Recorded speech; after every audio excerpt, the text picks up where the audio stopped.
Hi friends, welcome back to my channel. ఈ రోజు వచ్చేసి అనగనగా ఒక రాజకుమారి కథ.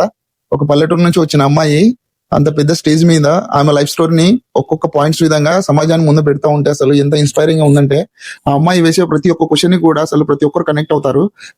తన లైఫ్ లో తను ఫేస్ చేసిన ప్రాబ్లమ్స్ కానీ తన జర్నీ కానీ ఒక్కొక్కటి చెప్తా ఉంటే ప్రతి ఒక్కరు హార్ట్ టచింగ్ అనిపించింది. చాలా మందికి టీయర్స్ కూడా వచ్చాయి. అంత గొప్ప ఉందన్నమాట. అలాంటి వాళ్ళ స్టోరీస్ బయటికి రావాలి, ప్రతి ఒక్క ఆడవాళ్ళని ఇన్స్పైర్ చేస్తుంది. అయితే ఉన్నాయి, సూపర్ అనిపించాయి అనమాట. అసలు ఆమె పల్లెటూరు నుంచి వచ్చి కూడా అంత ధైర్యంగా అంతమంది ముందర సమాజానికి చేసిన క్వశ్చన్స్ ఉన్నాయి చూడండి, హ్యాండ్స్ ఆఫ్ అనాలి అసలు రాజకుమార్ గారు. మీకైతే అసలు ఆమె డిఫెండ్ చేసిన విధానం కానీ వన్న వాళ్ళు కానీ క్వశ్చన్ చేస్తా ఉంటే ఫటాఫట సమాధానం కంటిన్యూ ఇస్తూనే ఉంది. అసలు అంత స్ట్రాంగ్ గా కాన్ఫిడెంట్ గా నిలబడి ఆ అమ్మాయి ఒక్కొక్క పాయింట్ చెప్తా ఉంటే మాత్రం అసలు గూస్ బంప్స్ వచ్చాయి అందరికి. అవును, కొన్ని పాయింట్స్ చెప్పింది. అసలు ఒక మొగాడు అనేవాడు ఖచ్చితంగా తన పిల్లల్ని చూసుకోగలిగితేనే మ్యారేజ్ చేసుకోవాలని ఎంత ధైర్యంగా చెప్పింది అసలు. అలానే ఒక ఆడపిల్లకి పెళ్లి అయితే తన లైఫ్ లో హ్యాపీగా ఉంటే ఓకే. ఆమె ప్రాబ్లం ఫేస్ చేస్తున్నప్పుడు తల్లిదండ్రులకు వచ్చి నాకు ఈ ప్రాబ్లం ఉన్నామని చెప్పినప్పుడు ఆ తల్లిదండ్రులు అది పట్టించుకోకుండా సర్దుకుపోవాలి, అడ్జస్ట్ చేసుకోవాలని ఇప్పుడు సమాజంలో జరుగుతున్నదే అది.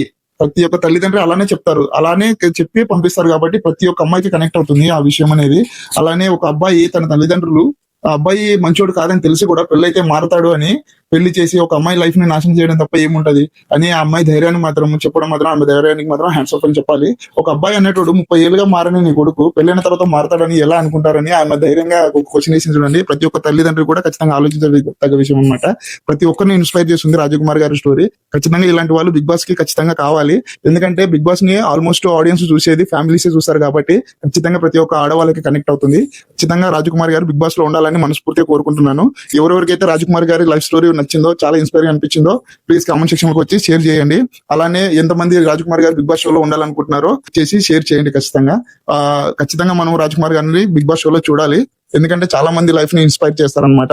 ఆమె ఇప్పుడు వచ్చేసి టాప్ 15 లోకి వెళ్ళారు. ఖచ్చితంగా బిగ్ బాస్ షో వాళ్ళు ఖచ్చితంగా ఇలాంటి వాళ్ళని ఇన్స్పైరింగ్ స్టోరీని తీసుకొని ఎంకరేజ్ చేయాలి.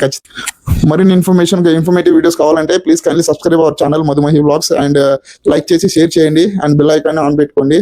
సో నెక్స్ట్ వీడియోస్ ఏమైనా ఉంటే కానీ ఖచ్చితంగా మీకు నోటిఫికేషన్ వస్తుంది. So thank you so much ఈ వీడియోని చూసినందుకు అండ్ జై హింద్.